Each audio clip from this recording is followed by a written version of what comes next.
Halo, jumpa lagi dengan saya, Dr. Budiono, Doktor Bidang Ilmu Ekonomi, Associate Professor of Economics, Universitas Pelita Harapan.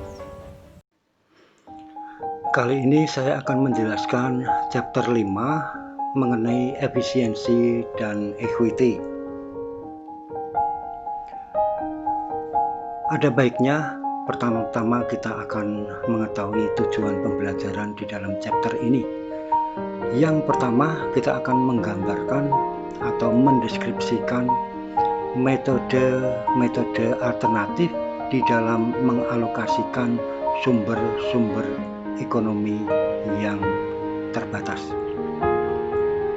Berikutnya kita akan menghubungkan antara demand dan marginal benefit.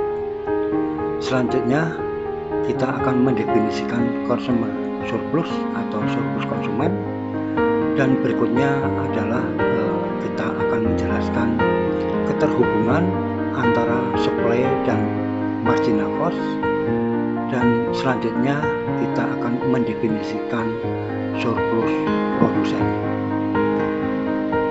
Tujuan pembelajaran berikutnya adalah kita akan menjelaskan kondisi di bawah yang mana pasar itu efisien dan tidak efisien. Berikutnya kita akan menjelaskan ide-ide utama mengenai fairness dan mengevaluasi mengenai hasil dari pasar tentang outcome itu tidak fair. Di dalam cara-cara mengalokasikan sumber-sumber ada beberapa cara yang dilakukan, di mana sumber-sumber itu terbatas harus dialokasikan dengan cara yang pertama market price, kemudian command atau komando, kemudian majority rule, kemudian contest, first come first serve, kemudian lottery, selanjutnya adalah personal karakteristik, kemudian terakhir adalah force atau kekuatan. Bagaimanakah itu bekerja? Mari kita lihat hal berikut ini. Nah, di dalam market price itu tentunya ada supply dan demand. Untuk mengalokasikan sumber-sumber sumber daya ekonomi, maksudnya ada penawaran dan permintaan. Nah, di dalam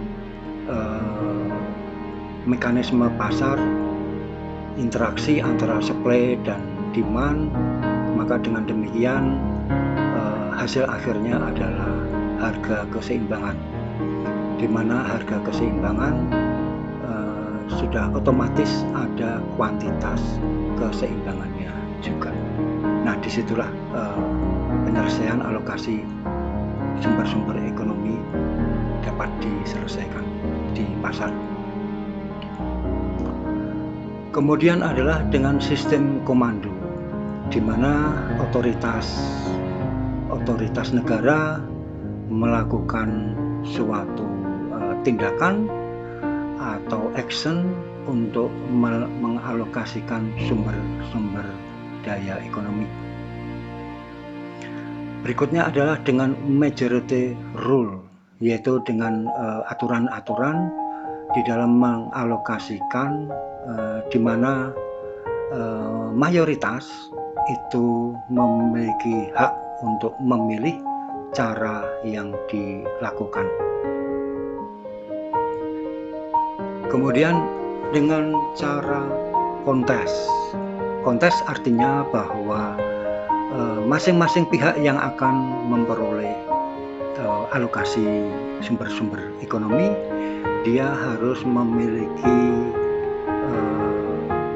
kelebihan dalam artian bahwa masing-masing harus bisa mengikuti persaingan atau kontes. Dari kontes itulah maka kita bisa menentukan siapa yang akan menjadi pemenangnya. Berikutnya adalah first come first serve.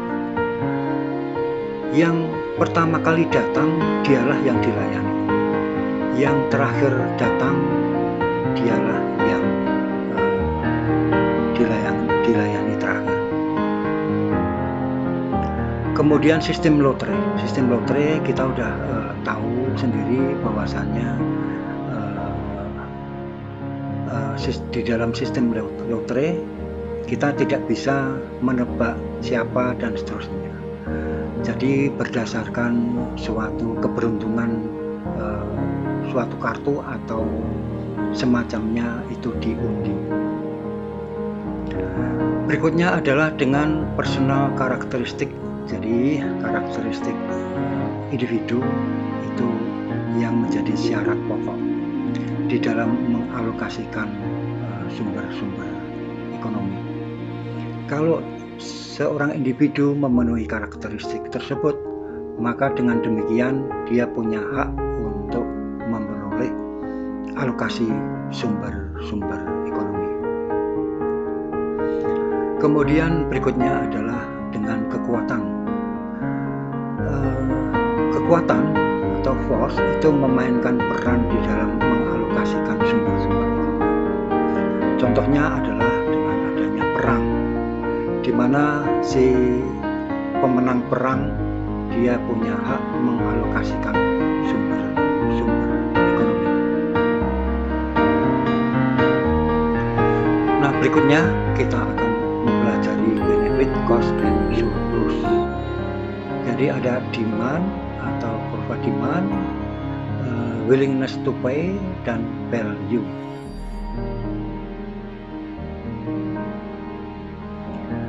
Nah, berikutnya kita akan melihat individual demand dan market demand.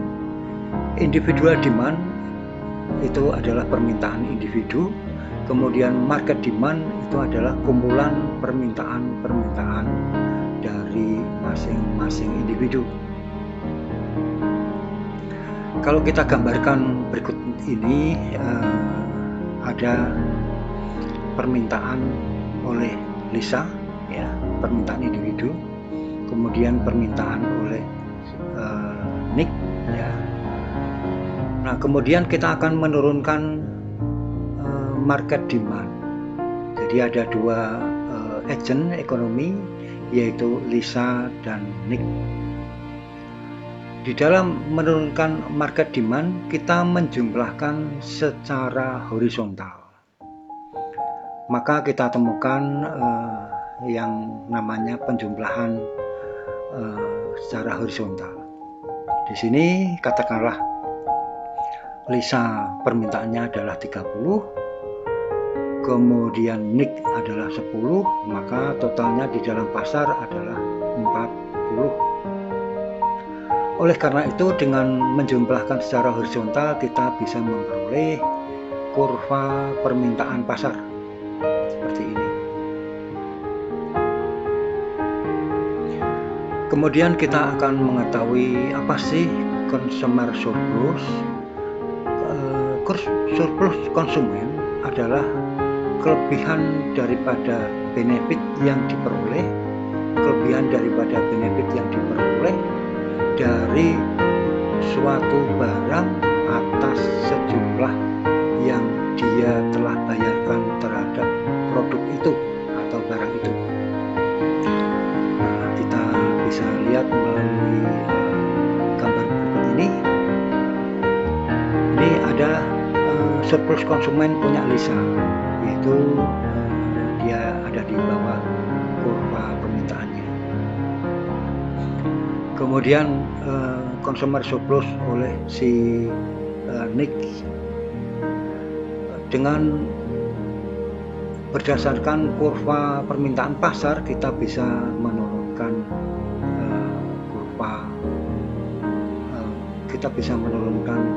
surplus konsumen pasar, yaitu daerah ini, consumer surplus pasar, ya.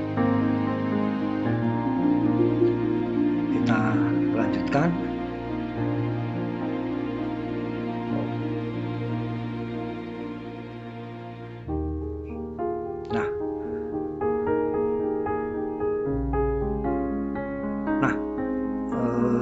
Di dalam consumer surplus itu,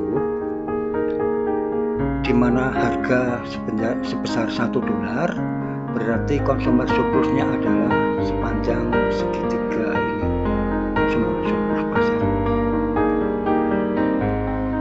Kemudian kita akan lanjutkan supply dan marginal cost, identik dengan suatu perusahaan dia melakukan bisnis untuk memperoleh keuntungan. Tentu saja konsekuensinya adalah adanya biaya yang harus dikeluarkan. Nah, marginal cost ini merupakan pencerminan daripada kurva penawaran atau supply. Nah, berikutnya kita akan melihat lebih jauh antara supply cost dan minimum supply price.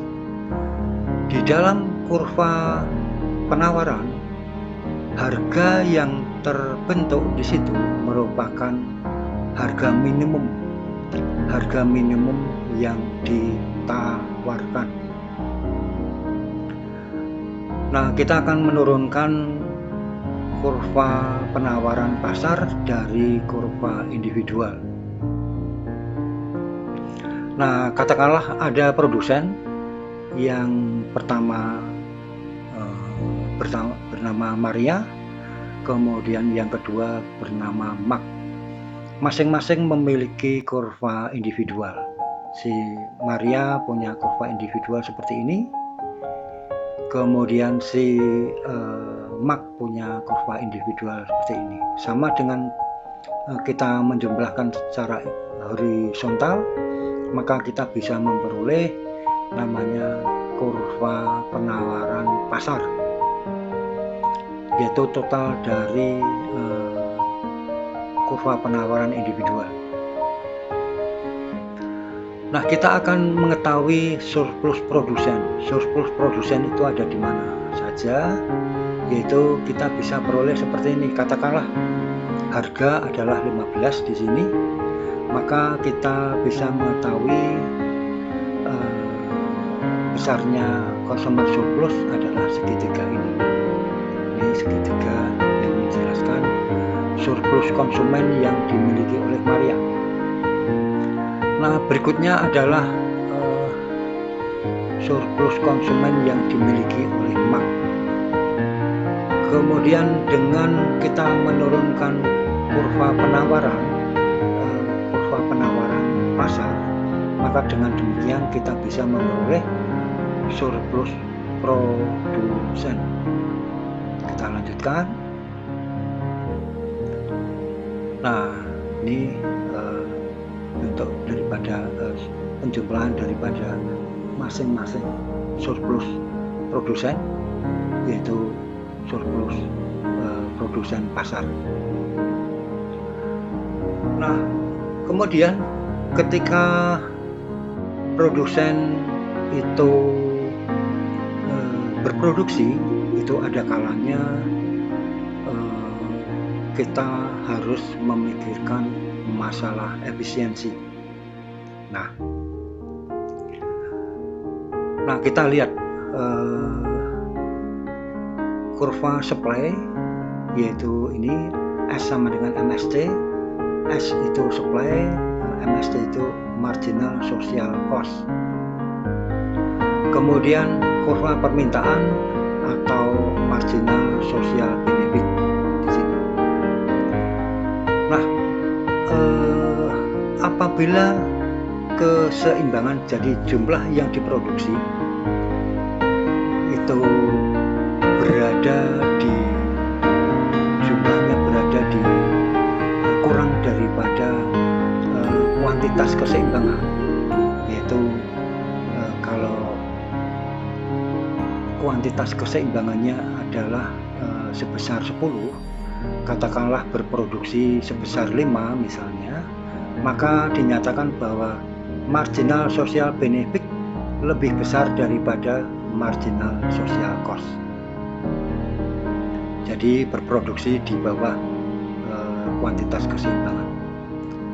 Kemudian apabila produksinya lebih besar dari kuantitas keseimbangan, maka marginal social cost di sini itu lebih besar daripada marginal social benefit. Nah, berikutnya apabila produksinya sama dengan kuantitas keseimbangan, maka di situ marginal social cost sama dengan marginal social benefit. Dalam hal ini pasar dinyatakan dia efisien apabila marginal social cost sama dengan marginal social benefit. Nah, berikutnya kita akan mengetahui surplus konsumen dan surplus produsen ada di mana. Surplus konsumen adalah segitiga ini, jadi yang di bawah kurva permintaan sampai dengan batas di sini harga equilibrium. Kemudian surplus produsen itu adalah batas harga keseimbangan segitiga di atas kurva penawaran ini. Ini adalah surplus produsen. Nah, kita perlu juga mempelajari mengenai invisible hand. Ide awal yang dikemukakan oleh Adam Smith yaitu invisible hand. Artinya bahwa dengan adanya pasar bisa menyelesaikan masalahnya sendiri. Apabila terjadi kekurangan barang, maka pasar dengan sendirinya akan memenuhinya.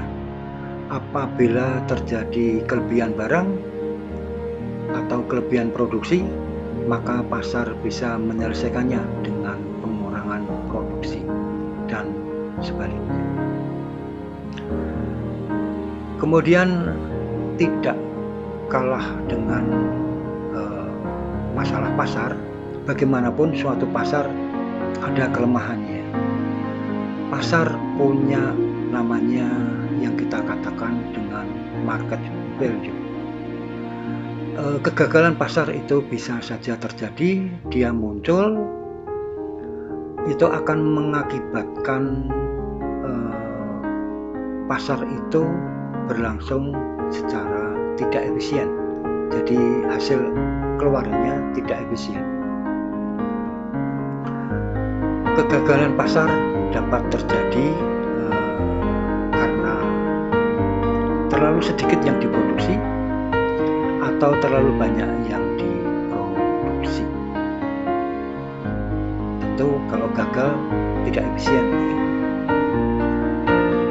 Nah, ada kalanya terjadi suatu produksi di bawah kuantitas keseimbangan. Nah, underproduction, jadi istilahnya underproduction. Nah, katakanlah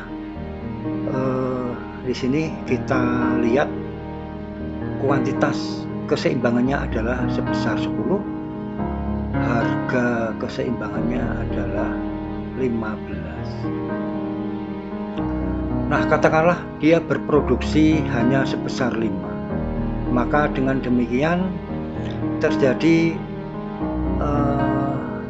pengurangan atau penyusutan daripada surplus produsen maupun surplus konsumen. Nah, besarnya penurunan itu yang kita namakan dengan deadweight loss. Jadi deadweight loss itu sama dengan penurunan di dalam total surplus dari segitiga ini.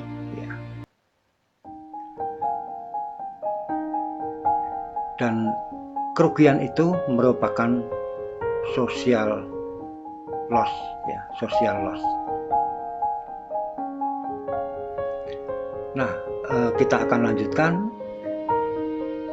Bagaimanakah apabila terjadi kelebihan produksi? Kalau terjadi kelebihan produksi juga akan menghasilkan deadweight loss, yaitu sebesar segitiga ini, ya, segitiga ini.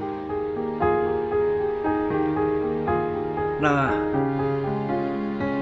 berikutnya sumber-sumber kegagalan pasar. Sumber-sumber kegagalan pasar itu apa-apa saja kita bisa lihat. Dia bisa muncul. Nah, di dalam pasar persaingan sempurna, bisa terjadi underproduction, bisa terjadi overproduction. Itu muncul. Kenapa dia muncul? Ketika ada, yang pertama adalah adanya peraturan terhadap harga dan kuantitas. Berikutnya adanya pajak dan subsidi. Berikutnya ada eksternalitas. Berikutnya ada barang publik dan sumber-sumber umum yang bisa dimiliki banyak orang. Kemudian masalah monopoli, pasar monopoli, kemudian biaya transaksi yang tinggi. Sampai jumpa pada kesempatan berikutnya. Terima kasih.